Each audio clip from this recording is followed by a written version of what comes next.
بسم اللہ الرحمن الرحیم۔ اللہم صلی وسلم علی محمد وعلی آل محمد بعدد کل شیء معلوم لک، صلاۃ و سلاما علیک یا سیدی یا رسول اللہ۔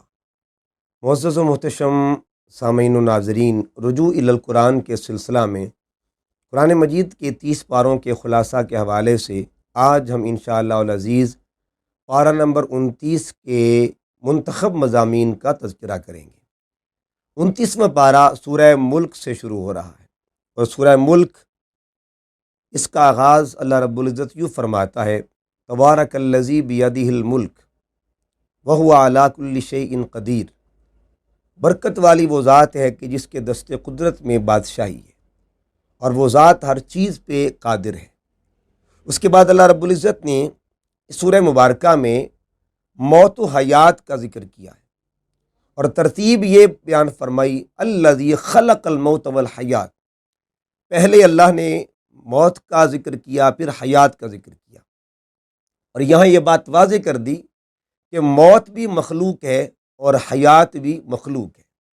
یہاں جو دلچسپ بات ہے کہ دونوں اللہ کی مخلوقات میں سے ہیں، یعنی ایک مخلوق کا نام موت ہے اور ایک کا نام حیات ہے۔ اس اعتبار سے موت و حیات اللہ تعالیٰ کی مخلوق ہیں، اور جب ہم مخلوق کے مراتب دیکھتے ہیں، مخلوق کے مدارج دیکھتے ہیں، تو ایک ہے محض مخلوق ہونا، اور ایک پھر مخلوق کا یہ درجہ ہے اشرف المخلوق ہونا، پھر ایک وہ درجہ ہے جسے افضل المخلوق کہتے ہیں۔ محض مخلوق ہونا، اشرف المخلوق ہونا، افضل مخلوق ہونا، یہ درجات ہیں، اور ان سے بھی ایک درجہ پہلے کا ہے، وہ ہے درجہ اول المخلوق ہونا، یعنی اول الخلق۔ یہ جب 4 مراتب دیکھیں گے تو موت کا درجہ چوتھا آتا ہے۔ تو پہلے 3 درجات کو دیکھیں، اشرف، افضل اور اول۔ اللہ نے ان تمام درجات کو اپنے محبوب صلی اللہ علیہ وآلہ وسلم کے دامن کے ساتھ منسوب فرما دیا ہے کہ حضور صلی اللہ علیہ وآلہ وسلم کو اللہ پاک نے مقام اشرفیت سے بھی نوازا، مقام افضلیت سے بھی نوازا ہے، اور مقام اولیت سے بھی نوازا ہے۔ یعنی کل مخلوقات میں سب سے پہلے اللہ نے جس ذات کو خلق کیا، جس کے نور کو خلق کیا، اور خود حضور علیہ السلام کا فرمان اول ما خلق اللہ نوری۔ ایک اور حدیث پاک میں آتا ہے، جب حضرت جابر نے سوال کیا تھا یا رسول اللہ سب سے پہلے اللہ نے کس چیز کو بنایا، تو آقا علیہ السلام نے فرمایا: یا جابر ان اللہ تعالی خلق قبل الاشیاء نور نبیک من نورہ۔ تمام اشیاء سے پہلے اللہ نے تیرے نبی کے نور کو اپنے نور کے فیض سے بنایا تھا۔ اس سے پتہ یہ چلا کہ موت کا درجہ چوتھا ہے، اور آقا تو جہاں صلی اللہ علیہ وسلم اولیت کے درجے پہ ہیں۔ جب حضور علیہ السلام کی ذات طیبہ موجود تھی آپ کا، اور یہاں ایک اور دلچسپ بات، موت بھی مخلوق ہے اور حیات بھی مخلوق ہے۔ اگر حیات کو دیکھا جائے تو حیات بھی حضور علیہ السلام کے بعد بنی، مخلوق ہے نا چونکہ، اگر حیات کو حضور سے پہلے لایا جائے گا تو پھر تو حیات اول الخلق ہوگی۔ تو حیات کو بھی بعد میں رکھا، موت کو بھی بعد میں رکھا۔ جب حیات بھی بعد میں ہے تو پھر بھی ایک سوال آئے گا کہ پھر حضور علیہ السلام کی شان کے ساتھ حیات، یہ بات یاد رکھیے۔ اللہ رب العزت نے اپنے محبوب صلی اللہ علیہ وآلہ وسلم کو اپنی صفات کا فیض عطا کیا ہے، اپنی صفات کے نور کی خیرات عطا فرمائی ہے، اور ان کی مثال قرآن پاک میں دیکھیے آپ۔ اللہ پاک اپنے لیے فرماتا ہے: ان اللہ بالناس لرؤوف الرحیم، اور محبوب کریم کے لیے فرماتا ہے: لقد جاءکم رسول من انفسکم عزیز علیہ ما عنتم حریص علیکم بالمؤمنین رؤوف الرحیم۔ اپنی صفت رؤوفیت اور رحیمیت کا فیض اللہ پاک نے اپنے حبیب کو عطا فرمایا۔ اسی طرح اللہ تعالیٰ کی ایک صفت ہے جس کو صفت حی کہا جاتا ہے۔ یہ صفت ذاتی طور پر صرف اللہ تعالیٰ کے پاس ہے، حقیقی طور پر صرف اللہ کی یہ صفت ہے، اور اس صفت کا اللہ تعالیٰ فیض اپنے بندوں کو بھی عطا فرماتا ہے، اور اسی فیض کے صدقے سے اللہ نے اپنے حبیب صلی اللہ علیہ وسلم کو زندہ رکھا ہوا تھا۔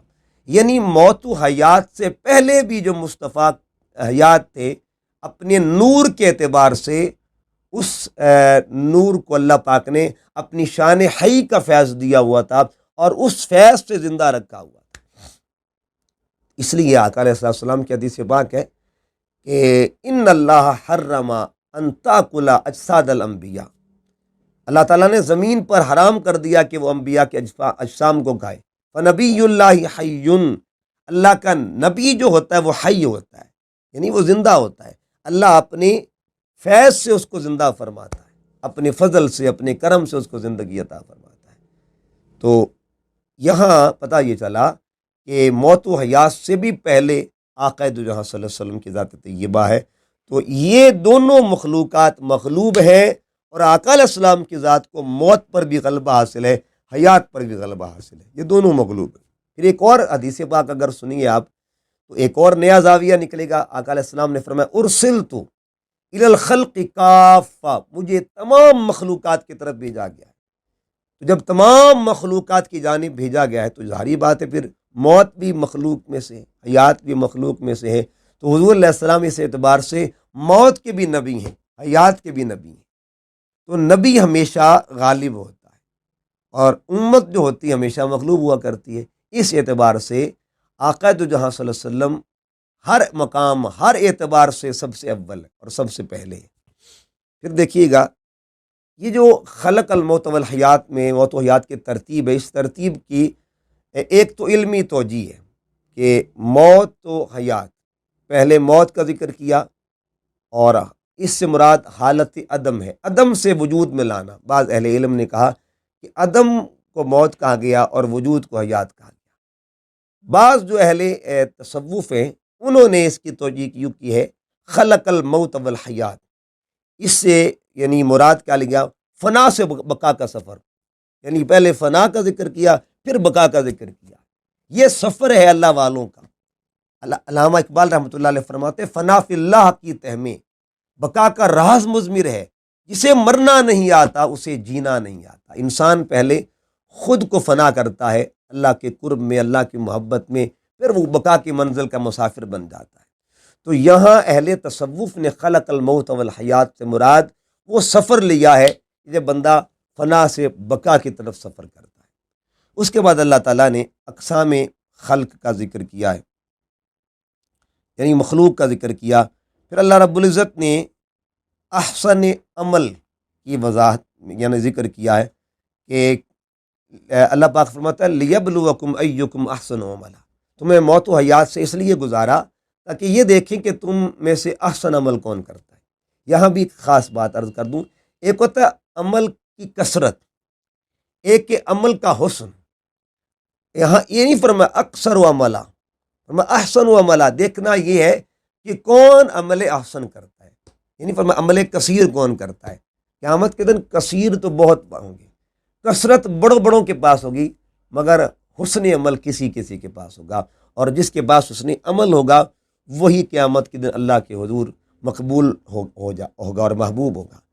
یہ جو عمل کی کثرت اور عمل کا حسن جو ہے، کثرت جو ہے یہ انسان کو ملتی ہے جب انسان بہت کچھ بہت زیادہ عمل کرتا ہے، اور حسن کب ملتا ہے جب انسان عمل کرتا ہے لیکن اس عمل کی بنیاد اساس رضائے الہی ہوتی ہے، اس عمل کی اساس رضائے مصطفیٰ ہوتی ہے، اس عمل کی اساس حضور علیہ السلام کا ادب ہوتا ہے، اس عمل کی اساس حضور کا عشق ہوتا ہے، حضور کا احترام، آقا علیہ السلام کی تعظیم و تکریم۔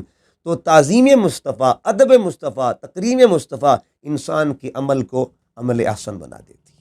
اس کے بعد اللہ تعالیٰ نے سماوی کائنات کا تذکرہ کیا، قدرت الہیہ کا ذکر کیا کہ بغیر عمدن، بغیر ستونوں کے آسمان کھڑا ہوا ہے، یہ بھی اللہ رب العزت کی عظمت کی طرف اشارہ ہے۔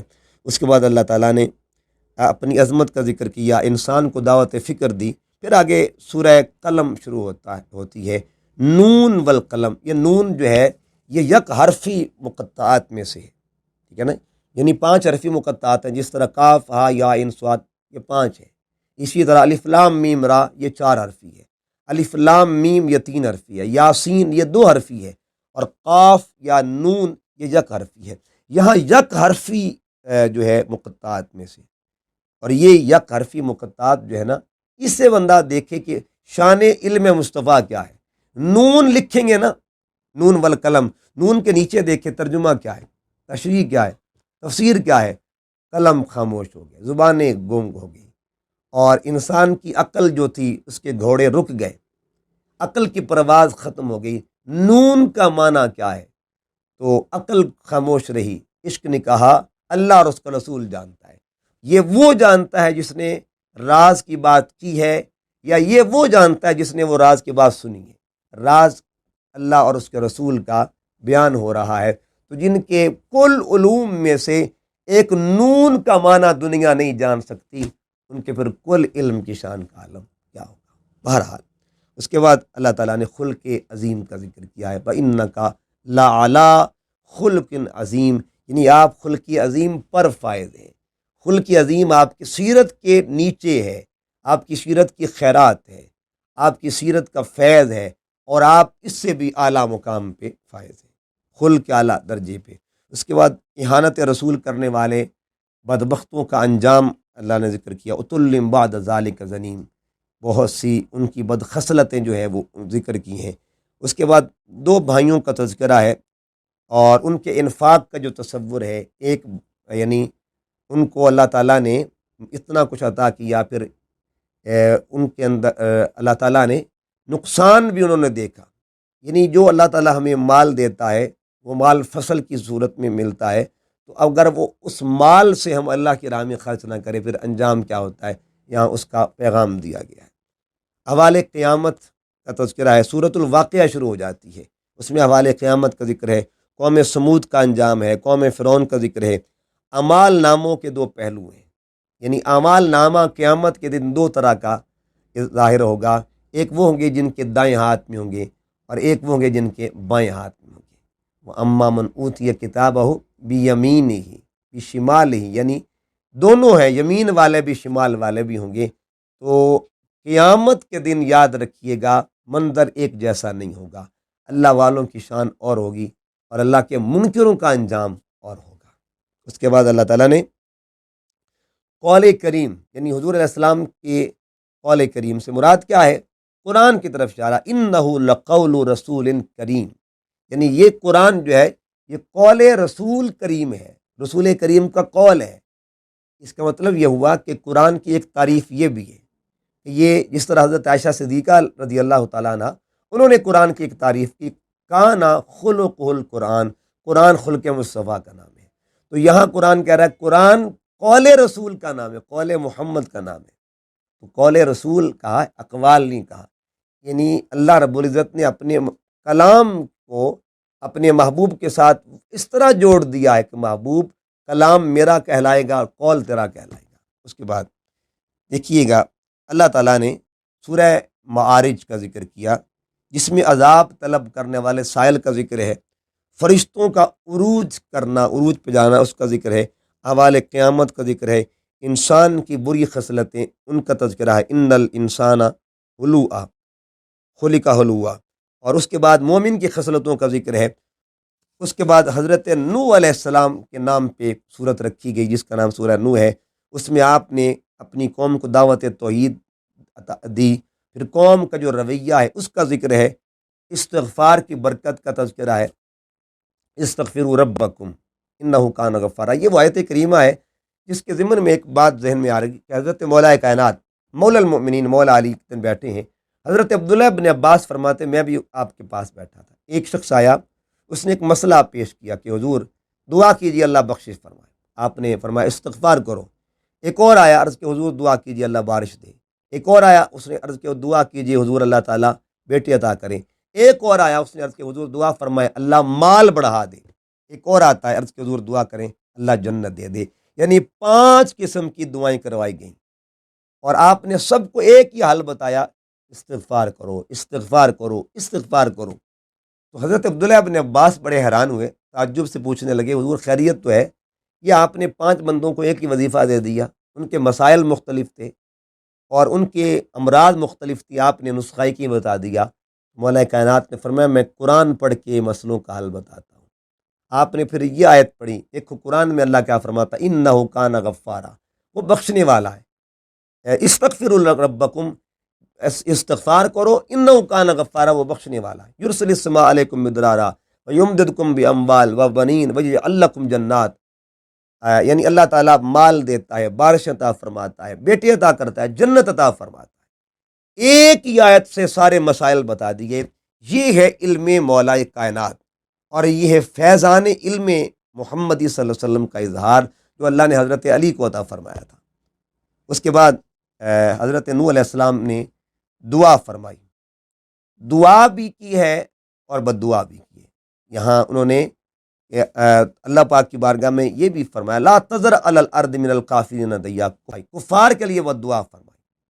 اور آخر پہ جو دعا کی، رب اغفر لی ولوالدی ولمن دخل بیتی مؤمنا وللمؤمنین والمؤمنات، یا اللہ اہل ایمان کی بخشش فرما دے، میرے والدین کی بخشش فرما دے۔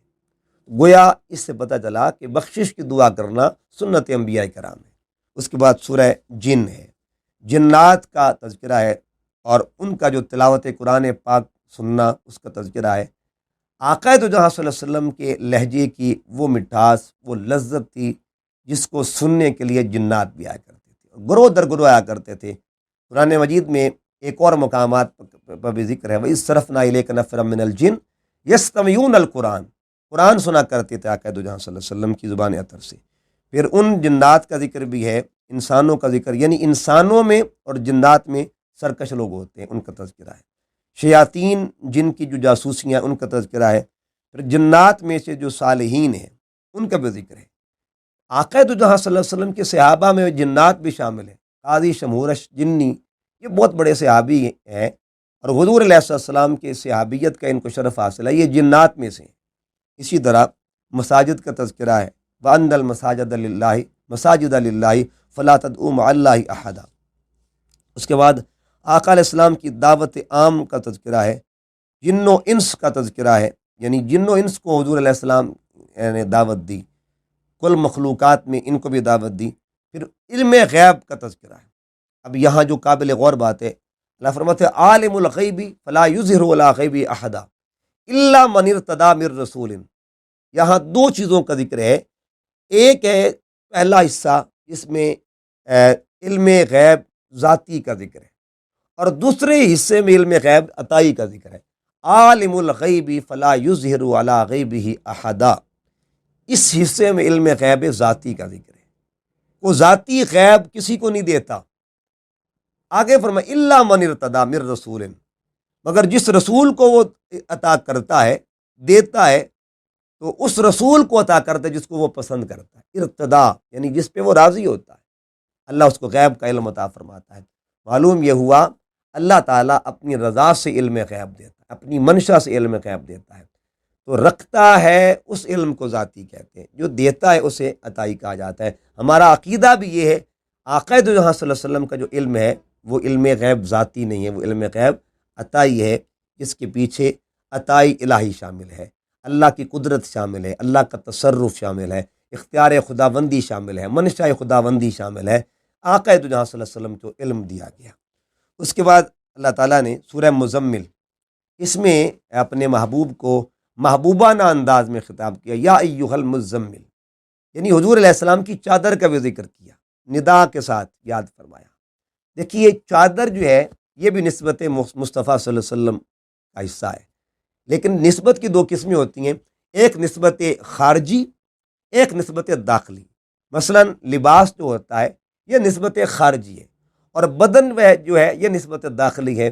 تو جن کی نسبت خارجی کا یہ مقام کہ حضور علیہ السلام سے جڑ کر اگر کپڑا اتنا بے مثال ہو جائے کہ قرآن کے آیات کا عنوان بن جائے۔ آپ قرآن پاک پڑھیے گا، جب قرآن مجید ہم پڑھتے ہیں نا، تو قرآن مجید میں حضرت یوسف علیہ السلام کے قمیض کا تذکرہ ہے، اس کی برکات کا ذکر ہے۔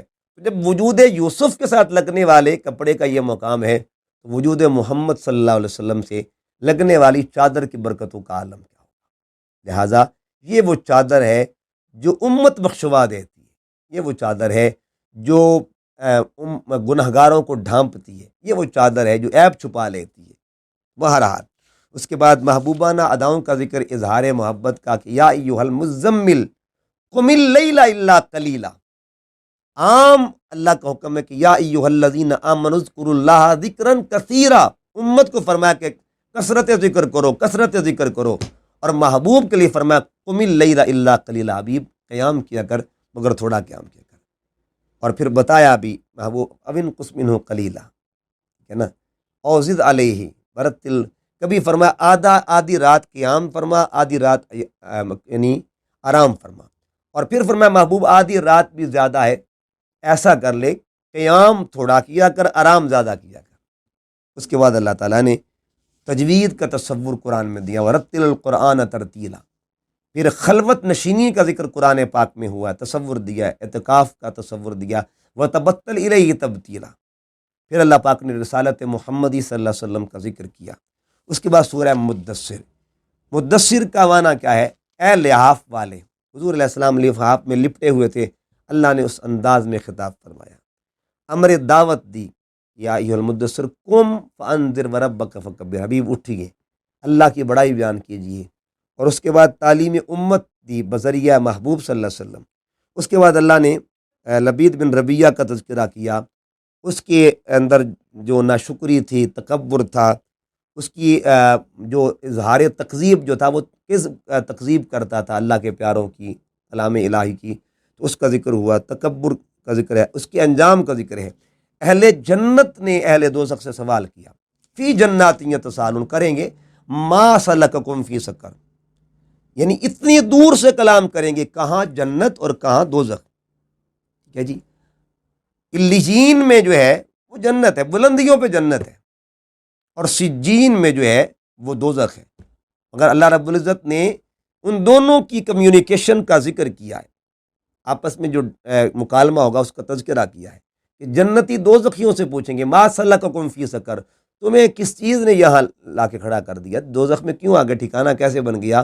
قالو، تو کہیں گے لم نک من المصلین، ہم نماز نہیں پڑھتے تھے، ولم نک نطعم المسکین، اور ہم مسکینوں کو کھانا نہیں کھلایا کرتے تھے۔ اس کا مطلب یہ ہوا انجام میں دو چیزوں کا ذکر ہو رہا ہے، یعنی وجہ کیا بنی ہمارے یہاں آنے کی، ایک کا تعلق حقوق اللہ کے ساتھ ہے اور ایک کا تعلق حقوق العباد کے ساتھ ہے، دونوں میں غفلت جو ہے وہ بندے کو یہاں تک لے کے آ جاتی ہے۔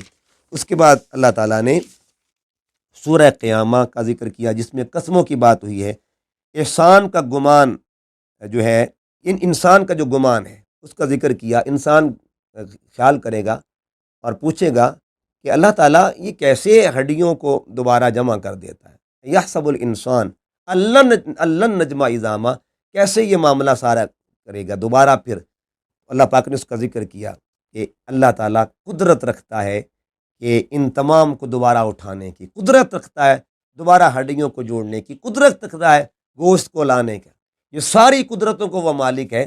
اللہ پاک نے اس کا جہاں جواب دیا، سوال قیامت ہوا، یسأل ایان یوم القیامہ، پھر اس کے جواب آتے ہیں، روز قیامت چہروں کا ذکر ہے کہ چہرے چمکدار ہوں گے، اور اس دن چہرے جو ہیں ان پہ سیاہی بھی پھیلی ہوگی، ان دونوں کا ذکر موجود ہے۔ سورہ دہر، اس میں انسانی تخلیق کا ذکر ہے اور انسانی تخلیق کی ترتیب کا بھی ذکر ہے۔ پھر آل محمد کے انفاق کا ذکر ہے، یوفون بالنذر ویخافون یوما کان شرہ مستطیرا ویطعمون الطعام علی حبہ مسکینا ویتیما واسیرا۔ اس آیت کے تحت امام ثعلبی لکھتے ہیں، امام اسحاق ثعلبی رحمۃ اللہ علیہ تفسیر ثعلبی میں، کہ اس آیت میں آل محمد کی سخاوت کا ذکر ہے، جب سیدہ طیبہ طاہرہ بطول زہرا سلام اللہ علیہا، آپ نے 3 دن کے روزے رکھے تھے منت کے، اور پھر آپ نے سب کچھ قربان کر دیا، اللہ نے اس انفاق کا ذکر کیا، ان کی اس سخاوت کا ذکر فرمایا ہے۔ قیامت تک کے لیے آل محمد کی سخاوت کا تذکرہ اللہ نے محفوظ فرما دیا۔ اہل جنت کا پھر مقام بیان کیا۔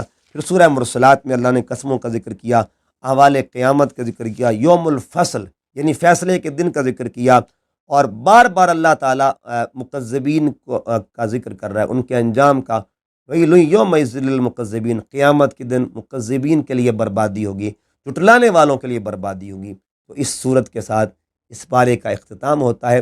اللہ پاک اس خدمت کو اپنی بارگاہ میں قبول فرمائے۔